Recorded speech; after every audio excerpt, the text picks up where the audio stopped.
अस्सलाम वालेकुम।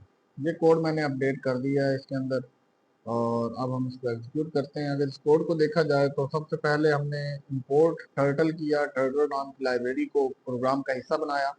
उसके बाद हमने टी नाम का एक वेरिएबल ले लें, टर्टल डॉट टर्टल, यानी उसका टर्टल लाइब्रेरी का जो टर्टल वाला मॉड्यूल है उसको हमने टी के साथ एसोसिएट कर दिया। जब भी हमें दोबारा जरूरत पड़ेगी, बजाय कि हम बार बार टर्टल डॉट टर्टल लिखते, हम जस्ट टी लिखेंगे और उससे आगे उसका फंक्शन, इस टर्टल का फंक्शन जो होगा वो लिख देंगे। यहाँ पर फॉर लूप लगाया जा रहा है आई इन रेंज 3, जिसका मतलब है इसकी वैल्यू 0 से 2 तक चलेगी, क्योंकि रेंज जो होता है वो एक स्टेप पीछे रुक जाता है। अब जब ये स्टार्ट होगा तो टी डॉट फॉरवर्ड 100, तो इसने 100 पॉइंट्स जो 100 पिक्सल इसने फॉरवर्ड मूव करना है। उसके बाद टी डॉट लेफ्ट है, 120 डिग्री पे ये लेफ्ट की तरफ मूव कर जाएगा, यानी राइट डायरेक्शन में यहाँ ऐसे गया, फिर 120 डिग्री पे इसने डायरेक्शन चेंज की। फिर जब आई की वैल्यू होगी 1, दोबारा से टर्टल डॉट फॉरवर्ड 100 करेगा तो ये कुछ यूं चला जाएगा और फिर आखिर में फिर इस तरफ ऐसे वापस मिल जाएगा। तो 3 बार इसमें चलना है, 0 वैल्यू पे, 1 वैल्यू पे और 2 वैल्यू पे, हर बार 120 डिग्री मूव करना है। और टर्टल डॉट डन इसलिए होता है ताकि जो आउटपुट स्क्रीन है वो मौजूद रहे, वो चेंज ना हो जाए, वो क्लिक करके और गायब ना हो जाए, तो उसको ठहराने के लिए इसको किया जाता है। अब हम इसकी एग्जीक्यूशन करते हैं। ये मैंने रन पे क्लिक किया, एग्जीक्यूशन हो रही है। अभी आउटपुट इसकी डिस्प्ले होगी, ये आउटपुट डिस्प्ले होगी। ये दूसरा कोड है रेक्टेंगल के लिए। देखें, उसी तरह से हमने इंपोर्ट टर्टल किया और टर्टल के मॉड्यूल टर्टल को टी नाम से एसोसिएट कर दिया। अब जहां हमें जरूरत होगी इस मॉड्यूल के फंक्शन की, वहां हम टी लगाएंगे। फॉर लूप लगाया, आई इन रेंज 2 किया, इसका मतलब है कि इसने 0 और 1 दो दफा इसने एग्जीक्यूट होना है।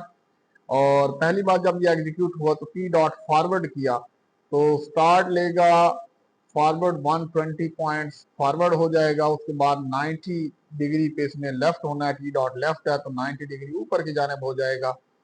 इसी तरह फिर इसने 80 ऊपर जाना है और 80 जाके फिर इसने लेफ्ट हो जाना है 90, इस तरफ डायरेक्शन हो जानी है। उसके बाद दोबारा से इसने नेक्स्ट आइट्रेशन में जाना है, वैल्यू 1 होनी है, फिर 120 इधर जाएगा, फिर लेफ्ट होगा 190 डिग्री, तो इस तरफ डायरेक्शन है, और फिर 80 फॉरवर्ड होगा, यहाँ नीचे आ जाएगा, और फिर लेफ्ट 90 करे भी थी तो कोई मसला नहीं है, यहाँ इस तरफ डायरेक्शन करके रुक जाएगा। और फिर टर्टल डॉट डन से हमारी जो आउटपुट है वो डिस्प्ले रहेगी। अब हम उसकी एग्जीक्यूशन देखते हैं। एग्जीक्यूशन में क्या किया कि हमने एग्जीक्यूट पे क्लिक किया और उसकी आउटपुट जो है वो प्रोग्राम एग्जीक्यूट हो रहा है और आउटपुट डिस्प्ले हो जाएगी। कुछ इस तरह से ये आउटपुट आई इसकी। इसी तरह पे हमने तीसरा कोड लिखा सर्कल ड्रा करने के लिए। उसके लिए क्या किया, वही इंपोर्ट टर्टल किया। टर्टल नाम की लाइब्रेरी जो है वो हमारे प्रोग्राम का हिस्सा बन चुकी। उस लाइब्रेरी के मॉड्यूल टर्टल को हमने टी से एसोसिएट कर दिया। जब भी जरूरत पड़ेगी इस टर्टल के फंक्शन को इस्तेमाल करने की तो हम जस्ट टी लिखेंगे, डॉट लगाएंगे और आगे फंक्शन करेंगे। जैसे टी डॉट सर्कल किया और यहाँ 50 कर दिया, तो इससे एक 50 रेडियस का, 50 पॉइंट रेडियस का जो है सर्कल वो ड्रा हो जाएगा। अगर यहाँ -50 कर दें तो उसका रिवर्स में ड्रा होगा। इसकी एग्जीक्यूशन के लिए यहाँ पर क्लिक करेंगे और जैसे ही क्लिक किया तो इसका आउटपुट जो है वो नजर आ जाएगी। ये एक सर्कल जो है वो अपर साइड पे एंटी क्लॉकवाइज ड्रा हुआ।